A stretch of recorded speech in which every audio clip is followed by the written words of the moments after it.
Hey boys, I hope you're all doing good. So let's come back to our probably last, if not one more video of your amendment lectures of your CA final exams, again for your May 2025 exams. Till your previous classes, we have done some good sort of amendments relating to your PGBP. We spent a good amount of time in your amendments relating to capital gains in the previous topics. After this, things are going to be a little more smoother. There is not much significant amendments to worry about, but let's take it from here. Yes, starting from the topic on the charitable organization people, the NPO topic. No significant amendments in this topic. Yes, things are going to be fairly smooth. There is only one small change which has been made, which is pertaining to your amendment relating to your denial of exemptions. Yes, for those people who will be aware, income tax comes and clarifies that if you're going for a charitable organization and you also have a separate registration, which can either be under section 1023 EA, EC, ED, 1046, 1046A, or 1046B. Yes, income tax generally comes and says that when you have multiple exemptions coming to you, those exemptions will be denied to you.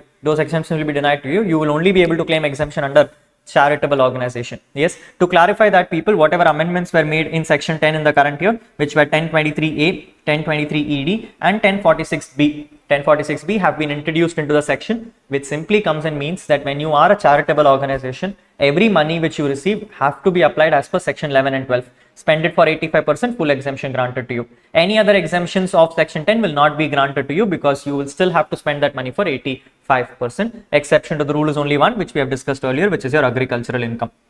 Yes, so if you have any agricultural income, that alone can be treated as fully exempt. Every other incomes will not be treated as exempt under other sections. Bring it to charitable organization piece and do 85% of it, you will get the exemption. That is what the section clarification is. Yes, amendment number 1. Amendment number 2, people, is more with specific provisions relating to your your registration procedure, your administrative part of it, where income tax is now come and clarified that when you do a renewal, the timelines have been defined now more carefully. They have now come and clarified that when a renewal takes place, the PCIT or the CIT will now have to pass the order within 6 months from the end of the quarter in which the application is filed. Yes, until last amendment, it was 6 months from the end of the month in which the application is made. Now it is 6 months from the end of the quarter. So additional time given to the CITs to verify the data and come back with an approval. That is one additional amendment given to you. Timelines have been modified accordingly.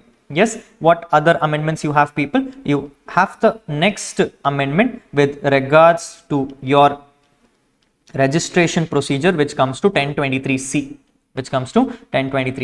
People, I don't know how many of you are aware about it, but let me give you a clarification for those people who would have read it prior to this. You would have seen that there are two kinds of exemptions you can avail. One is under charitable organization of 12AB and one is the exemption under 1023C. While both the provisions remained the same, there were two separate sections which were governing the laws. Yes, you had 1023C 4, 5, 6, 6A and all those kind of provisions which were also facing the same kind of provisions relating to 12AB, and therefore one was unnecessarily being confused on which one to apply for, whether they should apply for 12AB or they should apply for 1023C. To avoid that mismatch, in the current year, now they have made a proposal that going forward from 1st October 2024, all those organizations which are planning to get an exemption under 4, 5, 6, 6A and all will no more be required to get an approval under 1023C. They have stopped all approvals after this, and all these people will now make an application same as 12AB. No further requirements under 1023C. Basically, all the provisions have been scrapped. Yes, so under 1023C, people, there is only flat exemptions right now. The exemptions relating to 50% or more contributions done by government, contribution in which your receipts are less than 5 crores for hospitals and educational institutions. These are the only exemptions which are available right now. Any other entity who had to do the normal 85% rule and everything will no more do it under section 1023C, but will rather do it under 12AB. Yes, so it says any other fund, institution, trust, university, educational institution, hospitals, medical institutions which are there for charitable, public, religious, educational or philanthropic reasons will now seek a registration under section 12AB starting 1st October 2024. They may no more be required to get an approval under 1023C. No more approvals to be granted under 1023C. We have now streamlined the process. So everyone will follow only one model of taxation. Yes, that is the amendment which is there in charitable organization, people. This is the first year where you don't have any significant amendments in charitable organization, and consider yourself as lucky for that matter. Yes, so two amendments to be critically remembered. Amendment number 1 is relating to your application process. When you do a renewal of your application process, you will now be required to get, the officer will now be allowed to pass the order within 6 months from the end of the quarter. Second is that going forward, you'll never see section 1023C except for the 5 crore and government organizations. Everyone else will make an application under section 12AB. Yes, that is what the amendments are when it comes to charitable organizations. Accredited income has no amendments. You can easily proceed forward. You have your business trust provisions. In the business trust, there is only one amendment, people, which is relating to your capital gains fees. We've already discussed this, so there's not much to discuss. The provisions come and say when you are planning to have any kind of income under business trust, if it's a 1-1 money, then going forward it will be taxable at 20% and 1-1-2 will be taxable at 12.5%. Please bear in mind that this is only if it is sold after 23rd July. If it is sold before 23rd July, then the old rates will apply. 1A will be taxable at 15% and 1-1-2 will be taxable at 20%. Yes, same amendments, people. I've just clarified it here. Nothing significant to read from exam perspective. Yes, business trust gets over. Second amendment also we have discussed under capital gains, that starting current year they have come and clarified saying when you transfer any units of business trust, the period of holding has been dropped down to 12 months. So if you're transferring it within less than or equal to 12 months, you will get it as short-term capital gains of 111A. And if you're transferring it for more than 12 months, then you will get a long-term capital gains under 112A. Yes, current year 112A and 111A modified to 12 months. If it is sold before 23rd July, people, what was the period of holding? We discussed it as 36 months. That provisions will apply to you accordingly. Yes, so please bear that in mind. Securitization trust has no amendments. Your alternative investment fund also has no amendments. Political party has no amendments. Other persons will also have no amendments, except for one small thing, people, which comes and talks about insurance business. They've come and clarified saying any expenditure not admissible under section 37 of PGBP shall be included to the profits and gains of the insurance business as well. In simple words, they're coming and clarifying insurance business will do same computation as PGBP computation. Yes, so if it is not allowed under PGBP, it is not allowed under insurance business as well. You will have to add it to the insurance business in order to pay taxes. More of a clarification. Tonnage taxation has no amendments, and I think this ends your volume number 1. Yes, sweet. Let's move on to volume number 2, people. The more administrative and theoretical piece of provisions plus your international taxation. What amendments do we have in regards to your provisions? First thing which I would like to clarify, people, is under TDS. I expect questions around this, so please be bearing in mind this one. You are looking at section 194IA. Where is the provisions? Yes, 194IA provisions, people. In the current year gives an amendment which says where multiple transferor or transferee are involved, the threshold limit which is given to you of 50 lakhs will be looked on an aggregate basis. That is, the total property value will be taken into consideration. Yes, what does this mean? Let me give you an example. Take an example, people, where Rahul is proposing to buy a building. So Rahul goes and approaches a guy, let's say Mr. A, and tells Mr. A that Mr. A, I am interested to buy your house. Tell me what price will you quote? The buyer comes and the seller comes and says, sir, my house is worth 90 lakhs. And therefore you can take the property at 90 lakh rupees. I will give it to you happily. Yes. Now, if you understand the provisions of 194IA properly, carefully, people, the provisions come and say when the consideration is more than 50 lakhs, you will be liable to deduct TDS at the rate of 1% on the property value. Yes, on the sale consideration or stamp duty value, whichever is higher. This is what the provisions come and say. And therefore, when Rahul went to Mr. A, he told Mr. A that Mr. A, I am going to deduct TDS at the rate of 1% on your property worth 90 lakhs. Yes, but here is where the twist came. Mr. A came and said, please don't do that, sir. Please don't do that. Actually, this property is not owned by me. This property is co-owned along with Mrs. A. And therefore, when you pay 90 lakhs, 45 lakhs will actually be attributable to me, whereas the next 45 lakhs will be attributed to my wife. If you now understand this carefully, people, the provisions will now come and say the deductor and the deductee should have a transaction value exceeding 50 lakhs. So Mr. A now comes with a twist and comes and says, because you are paying me only 45 lakhs and you're paying my wife 45 lakhs, both the transactions are not liable for TDS, and therefore please do not do TDS. Please do not do TDS. This became a very good opportunity for those co-ownership models where they started avoiding taxes on capital gains. They started avoiding taxes on capital gains, and therefore current year amendment comes and says, when one property is involved, even if there are multiple buyers, you will now consolidate all the payments. And despite the fact that 45 lakhs is going to A and 45 lakhs is going to Mrs. A, TDS will happen on the whole 90 lakhs right now at the rate of 1%. In which case, when you make a payment to Mr. A, you will withhold 1% on this, and when you make payment to Mrs. A, you will withhold 1% on this. Yes, this is exception to the general rule, people, where I normally come and say that when it comes to TDS, you have to always look at buyer and seller specific. Yes, if you look at the limit from buyer and seller specific, yes, it looks below 50 lakhs, but when you consolidate it and look at on a property level, it has now gone beyond 50 lakhs, and therefore Mr. A will now be liable for TDS, Mrs. A will also be liable for TDS. Yes, amendment of current year, people. Expect a question relating to this if at all a theoretical question comes from TDS perspective. Short question can be expected. Second amendment, people, is relating to the rates of tax. From the current year, a general rule has been followed that wherever the rate was 5%, this rate of 5% has now been deleted and made to 2%. Wherever the rate was 5%, and now the rate has dropped down to 2%. But because it was brought in based on Finance Act number 2, 2024, the amendment only gets into effect from 1st October. So wherever we learned the 5% rules, people, the rates will now change to 2%. Wherever you have learned that, if you have to recall it along with me, 194A was 10%, so not applicable. 194B and BB was 30%, so not applicable. BBA was 30%, so therefore it is not applicable. C was on 1 on 2, so therefore it is not applicable. Your D was 5%. This is a mistake which has happened by income tax. Unfortunately, for 194D alone, they have forgotten to change the rate to 2%, and therefore for D, insurance commission alone, the rate will remain at 5 in the whole TDS chapter. So that alone is one amendment you have to keep in mind. However, moving on forward, from DA has become 5 to 2 from 1st October. Your G has become 5 to 2 from 1st October. H has become 5 to 2 from 1st October.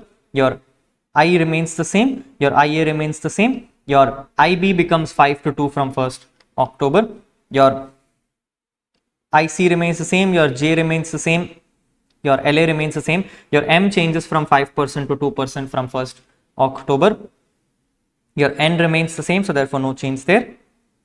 Your O now has got a significant amendment. O has now modified itself from 1% to 0.1%. So now 194O and 194Q have the same TDS rates. So 194O and 194Q will now be liable for a TDS rate of 0.1%. Again, people, bear in mind, it's only from 1st October. Yes, so this rate now changes to 0.1% from 1st October. After you go forward from there, there is no other changes to make. P remains the same, Q remains the same, R remains the same, S remains the same, no changes in S. People, you had an amendment in Finance Act number 2, 2024, which was relating to 194T, which spoke about payment made to partners. Income tax basically brought in a new amendment where they came and said whatever remuneration you pay to partners other than share of profits will now be liable for TDS. However, these provisions are introduced only from 1st April 25. On my analysis of income tax study material, which has been launched by ICA for CA Final, it has not been notified itself. So ICA has removed this section and not even notified it for your exams. It is not even part of your syllabus because ICA thinks it's better to put it in the next year. And therefore, you don't need to read this topic itself, people. You can choose to ignore the topic off. Yes, you can scrap it off from a book. It is not going to come for your exam. It is not even there in your syllabus. Yes, so 194T is not to be read for your exams. You can ignore 194T. Moving on forward, people. In your administrative provisions, there are no provisions changes. In your administrative part of TDS return filings, now there is an amendment which comes and clarifies the TDS returns which can be revised up to a maximum of 6 years from the end of the financial year in which the return is originally filed. Until last year, people, there were no timelines itself. A person could revise its TDS returns for any number of years. From the current year, they have now made an amendment that no, you can only go back 6 years from your financial year to modify your TDS returns. This is in order to ensure that people are not withdrawing TDS of the past years and claiming it back as a refund. Yes, so more streamlining provisions have happened. 6 years is the timeline cutoff which has been given to you for TDS return revisions. Next, if at all I want to levy a penalty to you, the penalty can only be levied if the delay is happening beyond 1 month. People, the timelines have shortened here. Until last year, the timelines were 1 year. The timelines were 1 year. From the current year, income tax is notified that if there is any delay in filing the TDS returns beyond 1 month itself, they can levy a penalty to you for 10,000 to 1 lakh rupees on the same. Yes, so please bear that in mind. Next comes your 206C TCS provisions. In 206C TCS provisions, there has been an amendment which comes and clarifies that when you had earlier people, there was a provision which said luxury motor vehicles exceeding a value of 10 lakh rupees were liable for TCS. Current year, they had notified additional thing which they said that we will by way of notifications introduce additional goods as well, which will be for the purpose of TCS. However, for your syllabus, nothing has been notified, so therefore this is not important. Yes, you can choose to ignore this, people. For your May syllabus, it has not been notified. Maybe something will come in November. If it comes, then I will keep you informed about it. Right now, not worried about it. Second amendment, people, it relates to your non-applicability of TCS. In the current year, they have come and clarified that if the person who's paying the money is going to be a RBI, then it is not liable for TCS. Then it is not liable for TCS. Please don't collect TCS from RBI on this. Yes, then moving forward, I think we are done with the last exception, people, on the TCS. The last exception on the TCS. For those who have read from November syllabus, people would have seen that when it comes to TCS, the rules were as follows. If you fail to collect TCS, you are liable for an interest at the rate of 1%. And if you fail to pay TCS, also you were liable for an interest at the rate of 1%. Whereas when it came to TDS, failure to pay was liable for 1.5%. Yes. In the current year, Nirmala ma'am has come and said this variation between TDS and TCS makes no sense. Absolutely makes no sense. And therefore, I would like to streamline the process. Current year, the amendment talks that whenever you have a failure to deposit TCS, the rules will apply same as TDS, and therefore there also the interest rate has now increased to 1.5%. Yes, so that is what the provisions come and clarify. Any failure to deposit TCS will now also be liable for 1.5%, same as TDS. Please bear that in mind. Yes, moving on forward. No changes in rates of taxes, no changes in return filing, I think. Yes, no changes in return filing, except that they have come and clarified that when it comes to non-filing of returns, they have added an additional person called retail investor fund and exchange traded fund for not filing TDS returns if they have already been liable for exemption under 10(4)(d). Yes, not very critical from exam perspective, don't pay attention to it. Next is the amendment which has been notified in the current year, people, about your condonation of delay. There has been multiple questions on theoretical topics on this from your exam perspective, so please pay attention. Normally, people, what happens is income tax would come and tell you that if you have to file a return, you have to file it by 31st July, 31st October, 30th November. In case you fail to do that, you can file a belated return.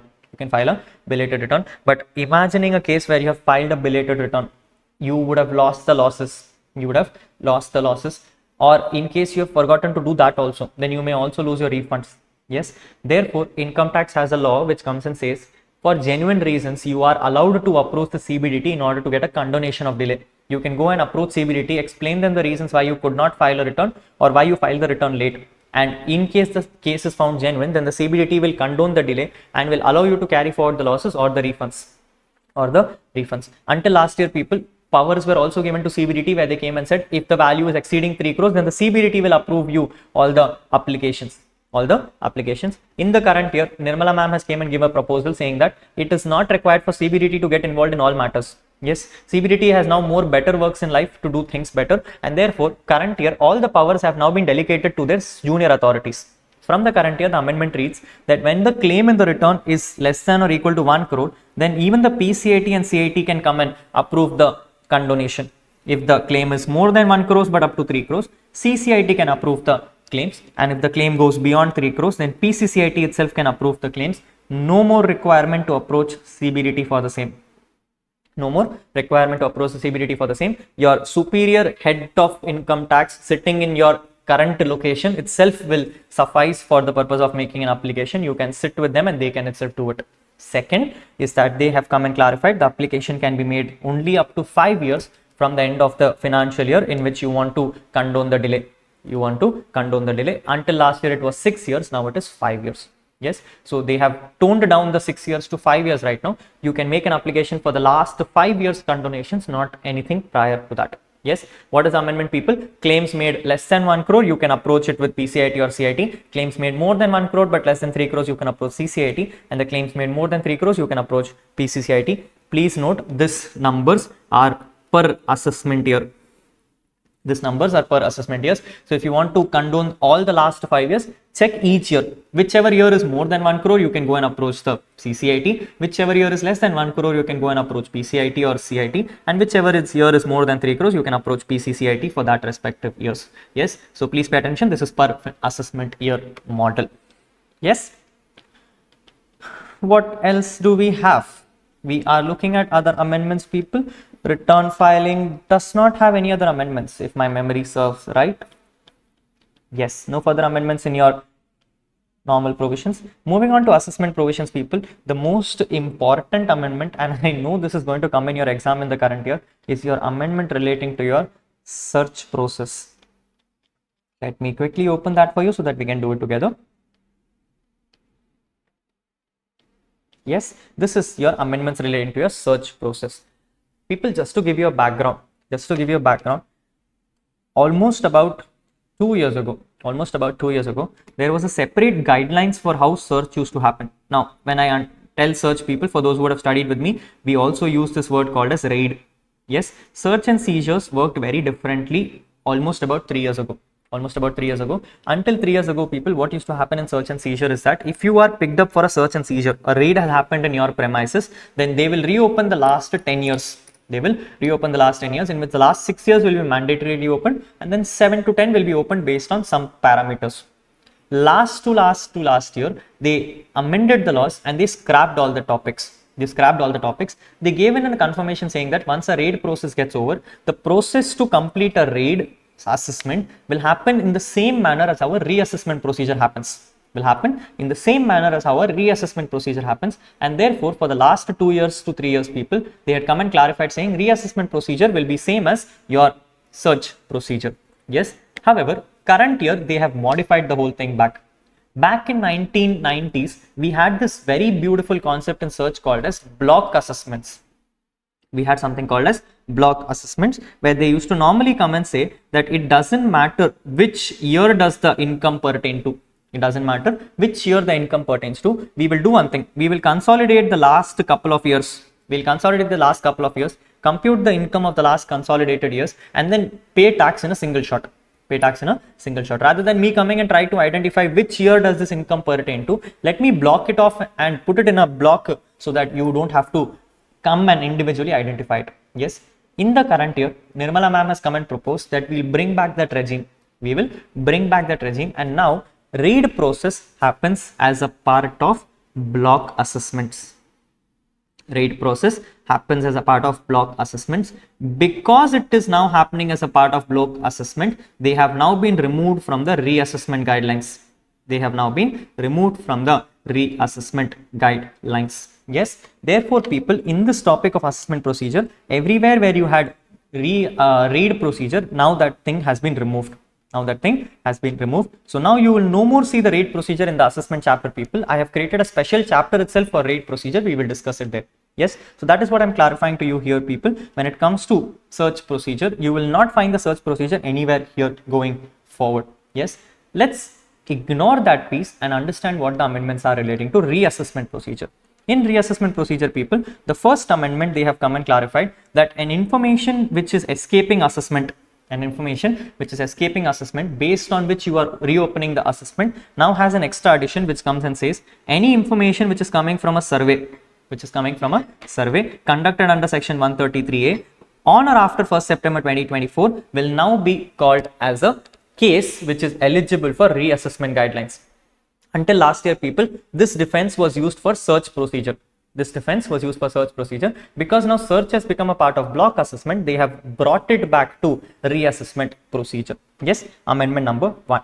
The amendment number 2, people, which is regards to your 148A, is more of a clarification change. is more of a clarification change. There is not really any significant amendment. The wordings have been modified a little bit so that they understand the topic better. Yes, if you notice, the modification are as follows. It says, where the assessing officer has information which suggests that the taxable income has escaped assessment. The same English was there earlier also, but with the slight modifications. In that case, they are asking you that they will provide you an opportunity along with the notice to show cause why 148 should not be issued, accompanied with the information suggesting that the income chargeable to tax has escaped assessment. So now when I give you a notice, I will also have to come and clarify what are the reasons based on which I am planning to reopen the assessment. So accompanied with has been added as an extra word. Consider the reply of assessee within the period specified in the notice. Until last time people, they used to give you 30 days time. Now they have scrapped the 30 days time limit and they've come and said the notice can come and tell you what is the time limit. What is the time limit? They don't have to come and give a defined timeline. Every assessing officer can at their discretion decide how much time will be suitable enough for you to come and give a reply. Then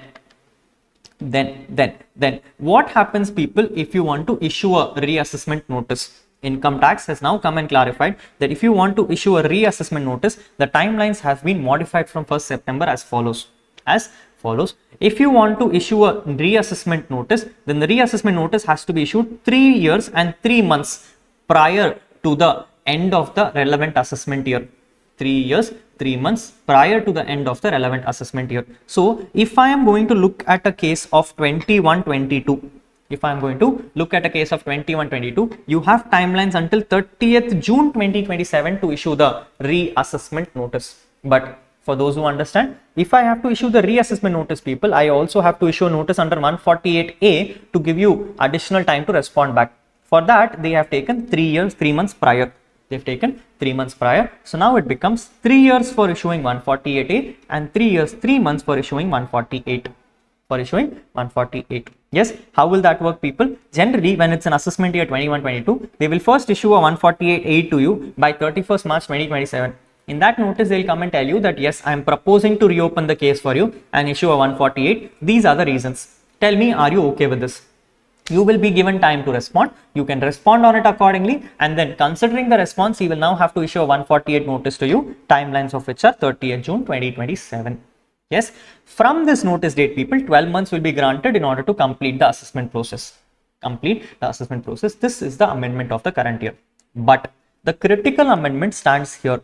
The critical amendment comes and says where it's a high value case, where you're expecting that the income which will escape assessment is more than 50 lakhs, then in that case, it will not be 3 years. It will be 5 years and 3 months for your 148 and 5 years for your 148A. 5 years for your 148A. Until last year, people, this was 10 years. They had time up to 10 years to come and reopen the case for you. Now they have come back and said 10 years seems way too much. You do not want to an assessee kept in dark for 10 long years, and therefore for 10 years it is not required. You can issue the notice up to a maximum of only 5 years. You can issue the notice only up to a maximum of 5 years. So 5 years you will issue 148A, give them 3 months time, complete the whole requirement process, and then issue a 148 by 5 years and 3 months. This is what the amendments of the current year. Please bear in mind, people, that this has only come from 1st September 2024, and therefore any notice which is planning to be issued before 1st September will follow the old guidelines. The old guidelines will request you to stop on 31st August 2024 itself. So you will stop on 31st August 2024 because after that the timelines will lapse. Yes, this is your amendment relating to reassessment guidelines. I hope this is clear for you. Next amendment, people, is the person who is authorized to give you the notices. Income tax has come and clarified for sanctioning the notice under 148 and 148A. The officers who are now authorized for it are the additional CIT or JCIT or additional DIT and JDIT. Yes, so the authorities have been further delegated down. These people are the ones who will now issue the notice to you.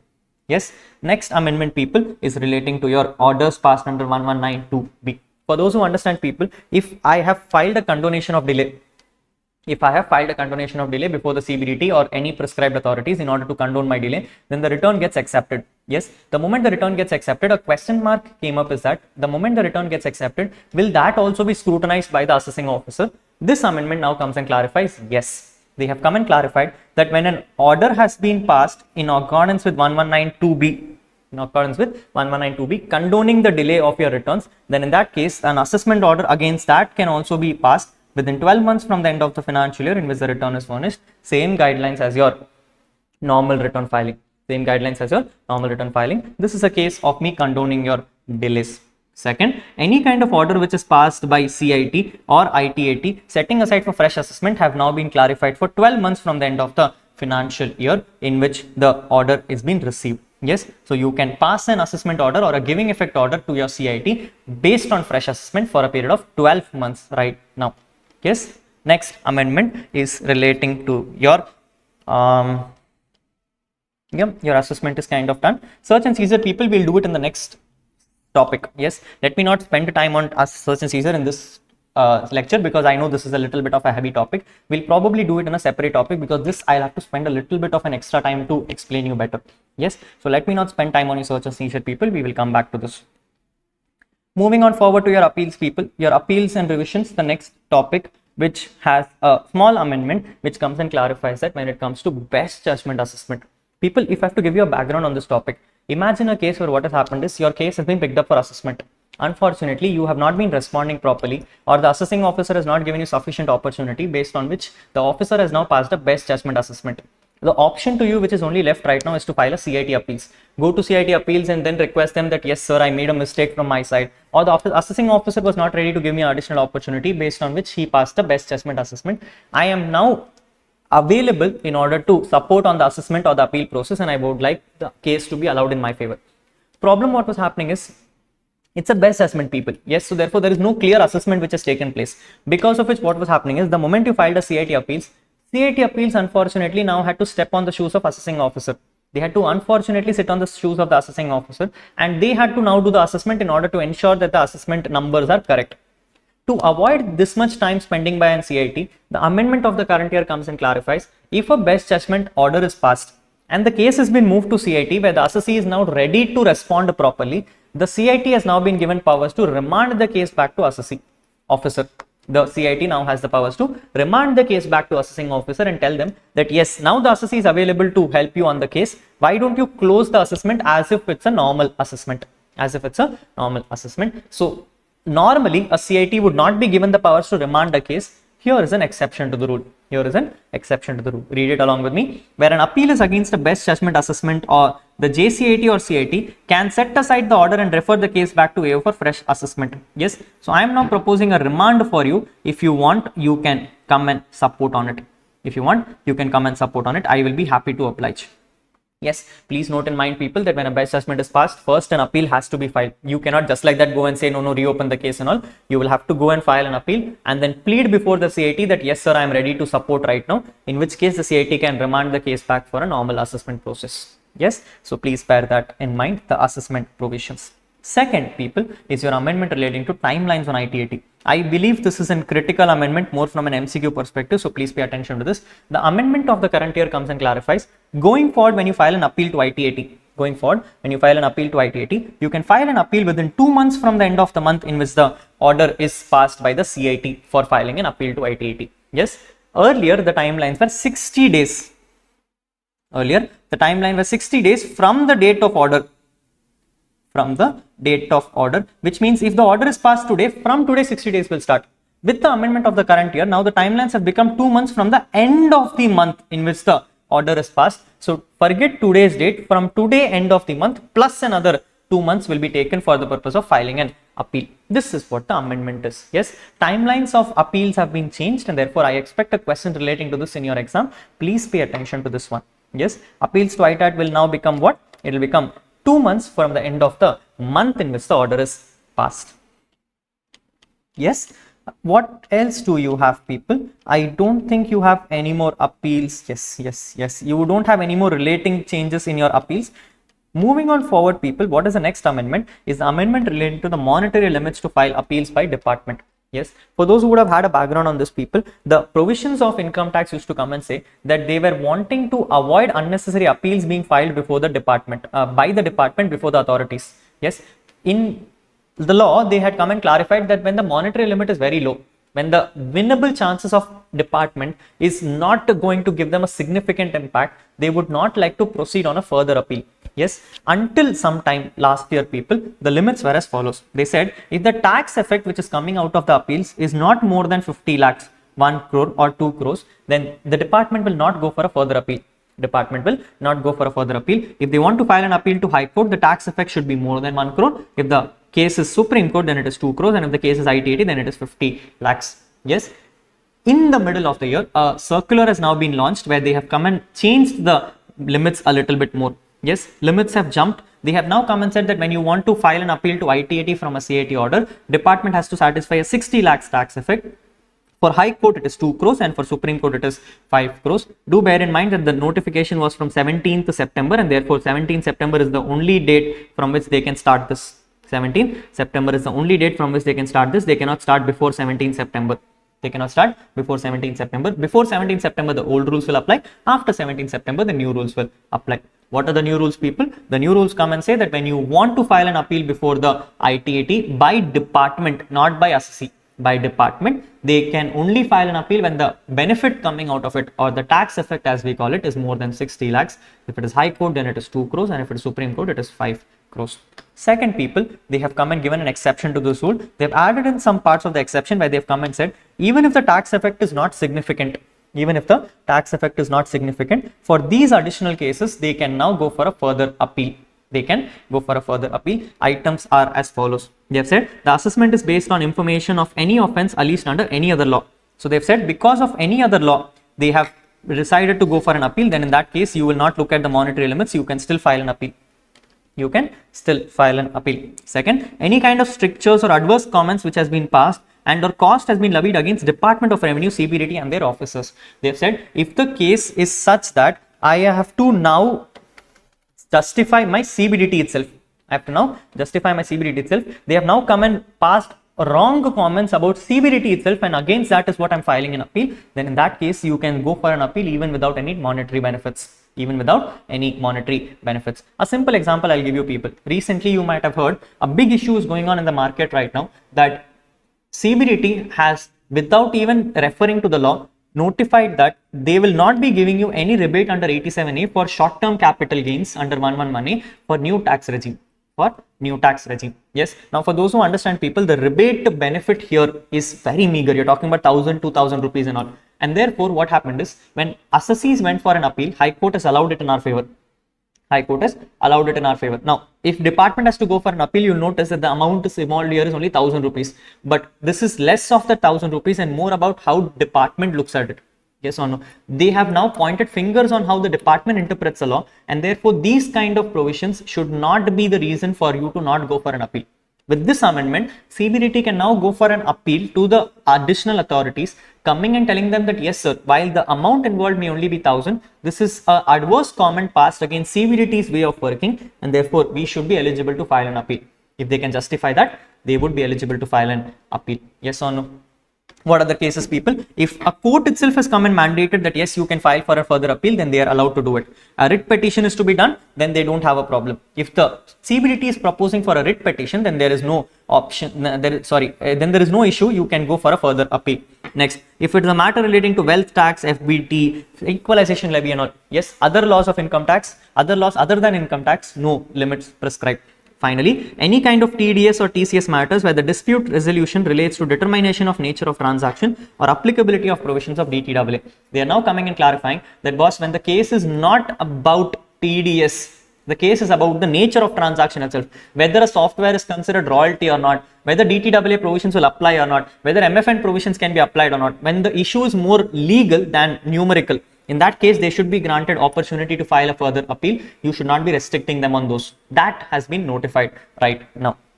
Finally, any other cases which is deemed necessary to contest by CBDT in the interest of justice and revenue. Now, if the CBDT itself goes and says, boss, I want to file an appeal, it doesn't matter what the limit is, but it is important for me as a CBDT to come and file this appeal, because otherwise a lot of losses can happen all over the India. I would like to file an appeal, and they would permit that. That is what this clarification is. Yes, please pay attention to this one, people. Again, another MCQ question which can come around this. What are the cases when you can file an additional appeal is what has been clarified here. Yes, good enough to go? Perfect. Yes. Moving on from appeals and revisions, people, I think we are done with this topic. Dispute resolution has no amendments, and therefore we are good to go from here. Coming to international taxation, in the transfer pricing piece, I don't believe there is an amendment except for one very small modification. Let me show that modification to you quickly.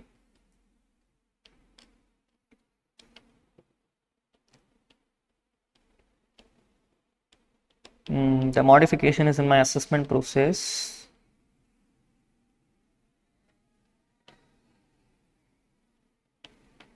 Yes, the modification is here. Yes, the clarification which has been brought in the current year, and a significant change, people, which comes and clarifies that from the current year, when a DRP case comes up, no DRP can be taken for a search case. No DRP case can be taken for a search case. Meaning, in a search, if there is a transfer pricing matter coming up, then there is no option to file a DRP against it. No option to file a DRP against it. You can only go for a CIT appeals if you want. You can only go for a CIT appeals if you want. DRP will not be granted to you. Yes, this is one small clarification for you people. Other than that, your provisions will remain the same. I don't see any changes in transfer pricing on this. Yes, what other amendments do we have? Let's check.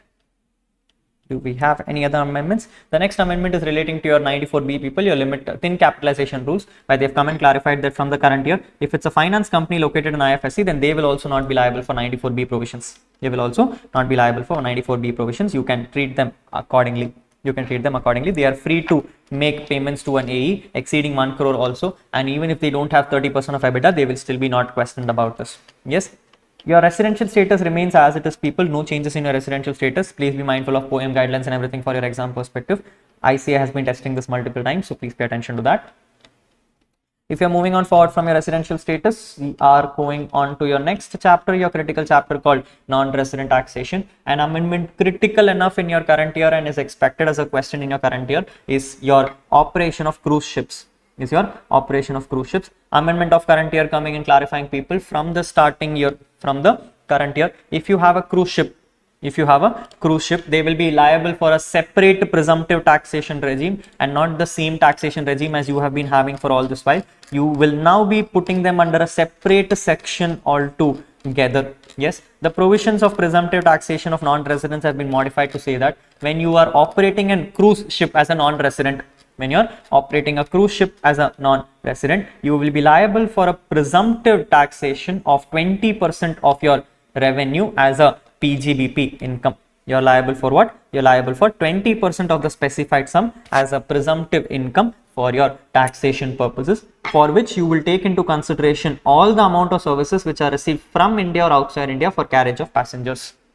Amount of all services from India or outside India for carriage of passengers will be treated as your presumptive income, presumptive revenue for the purpose of calculating your PGBP income. Yes. So what is the provisions once again, people? If you are operating a cruise ship, then you will be liable for 20% of the specified sum on the amount of services from India or outside India for carriage of passengers. If you are not operating a cruise ship and is operating normal ships, then it was 7.5% earlier. It still remains at 7.5% in the current year. Yes. Pay attention to that. Second amendment, people, we have already discussed it some time back, that when it comes to foreign companies are no liable only for a tax rate of 35%. They are not liable for 40%. Please pay attention to that. Amendment number 3 talks about your LTCG, which is relating to overseas financial organization. We already clarified, people. All provisions have now been modified. Wherever you had the word LTCG, it is now read as 12.5%. So they have now come and clarified that they will no more be taxable for 10%. They will be taxable for 12.5%. If it is a non-corporate foreign company from transfer of unlisted securities, until last year it was 10%. Now it is 12.5%. Yes. What else? Yes, we have already discussed, people, the retail trade fund and everything, exchange traded fund and all we have already discussed, so we don't have to spend time on that.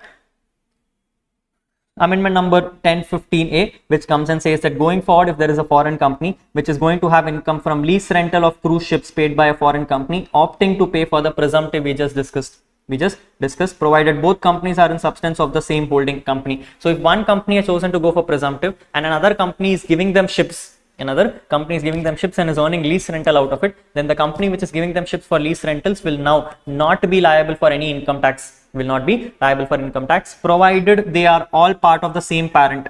They're all part of the same parent. They should be part of the same parent in order to claim the exemption. If they are independent people, then they will not be exempted in this scope. Yes. Next is your penalty provisions relating to liaison office. Income tax has come and clarified from the current year. If you are not doing your filings of form 49C for your liaison office, you will now be liable for a penalty under section 271 GC. Penalties will be 1000 per day of delay if the failure is rectified within 3 months. If the failure is not rectified within 3 months, then a flat penalty of 1 lakh rupees will be levied to you. Yes. So if you do it anytime within 3 months, then 1000 rupees per day of default. If it goes beyond 3 months also, forget the first one. Direct penalty of 1 lakh rupees will be liable to you if you are a liaison office not following form 49C. Not following form 49C. What are the other provisions, people? In NRIs and all, the same provisions are there, no changes in the provisions. In your foreign currency bonds and everything, the long-term capital gains now reached 12.5% after 23rd July. We've already discussed this. Yes, they all become 12.5% after 23rd July. So that is what you need to keep in mind. No changes in a double taxation regime, people. These provisions remain as it is, so we are good to go from here. No changes in your advance ruling, except for one small thing, people. A one-time measure is given in order to ensure that people don't pile up too much advance rulings. They've given an option to all the people that if you have already filed any advance rulings, then they can withdraw these advance rulings up to 31st October as latest by 31st December. By 31st December, you can withdraw your advance rulings if you don't want to proceed forward with it. I'll give you a one-time window to do it. Normally, I would not allow you to do a advance ruling withdrawal after 30 days. But if you want, you can now do it as a one-time measure in order to reduce the kind of litigations which are there in India. Don't expect this to come in exam, people. Not very critical. Yes, your other provisions, I think, remain the same. I don't think any amendments are there. Penalty, you only have amendments which we just discussed already. Your liaison office penalty, which we discussed just now, 1000 per day and 1 lakh rupees flat penalty. That is one penalty provisions which are there. What other provisions you have? No changes in your prosecution provisions. They remain the same. No changes in your tax planning and all, definitely. So your tax planning provisions remain the same. Do we have a change in liability in special cases? No. People, just to clarify on this chapter, people, liability in special cases are no more a topic itself in your CA final topics. Yes, this was a part of your old syllabus. In the new syllabus, they have not even put it as a separate topic, but now they have put it in separate chapters. So this is still there in your syllabus, just that it's not a separate chapter. It is there in this respective chapters. Equally important chapter, people. ICA has been treating a good amount of questions in this chapter, and therefore I've put it in a separate chapter for you to read it separately. Please pay attention to this chapter from your exam perspective. I think miscellaneous provisions also remain the same, so there is not much critical amendments in that. And yeah, your tax audit report, your SFTs remain the same. No changes in your tax audit and SFTs as well. What other things are we looking at? So if you're done with tax audit, we move to the other direct tax laws. Equalization levy, people, let me clarify to you. Your equalization levy 2.0 is out of syllabus.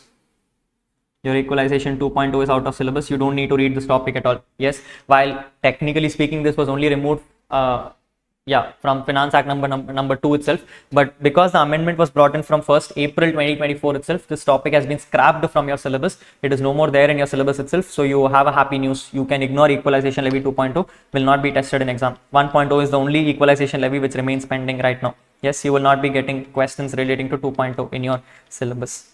Black Money Act has one very small amendment, but an important amendment which talks about your penalty provisions. Income tax has come and clarified.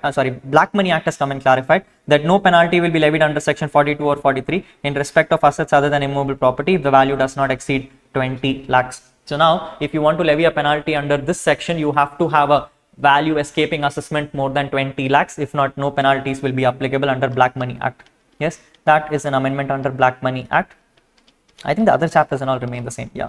So these are all theory chapters, people. Theory chapters have no amendments. They remain the same. One critical amendment, because you're reading theory chapters, is that equalization levy 2.0 is not part of your syllabus. Yes. That is all that is there in your amendment topics. I'm going to quickly summarize what we have done till now, people. Some important amendments to you keep in mind. First critical amendment is relating to your default tax regime rates changes. Second critical amendment is relating to your capital gains completely getting modified. Yes, your capital gains getting completely modified. Your buyback provisions now having a buyback dividends become extremely important.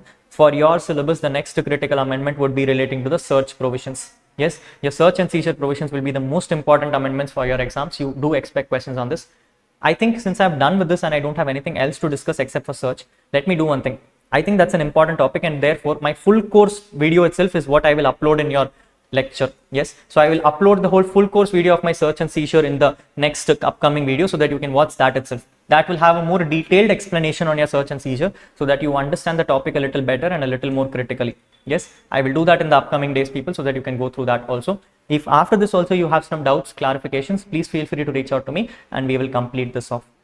Yes, on that note, people, let me conclude that we are done with all the amendments relating to your CA final May 2025 examinations. November 2025 students can also watch this amendment videos with a pinch of salt that yes, you have some more months pending before your ICI can notify the final topics. So if any amendments have come after October but before April, then those amendments will be applicable to you. We will come back with a separate video on that to make you understand what those amendments are. But ignoring that, right now you can definitely go through these amendment videos. I hope this was useful for you. We are also going to start our revision classes relating to your examinations somewhere in the month of Feb, I think, people. Yes, some Jan 25 exams are going on right now, so I want to pay attention to those things. I would not like to deviate my attention from my Jan 25 students, and therefore a little bit of an additional time will be required.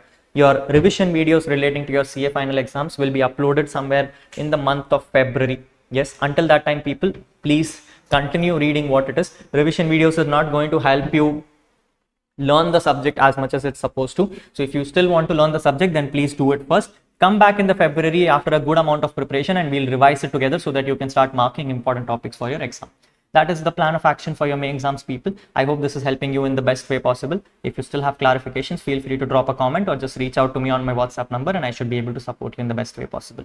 Yes, on that note, let me sign off from today and I will see you back soon. Take care. Bye-bye.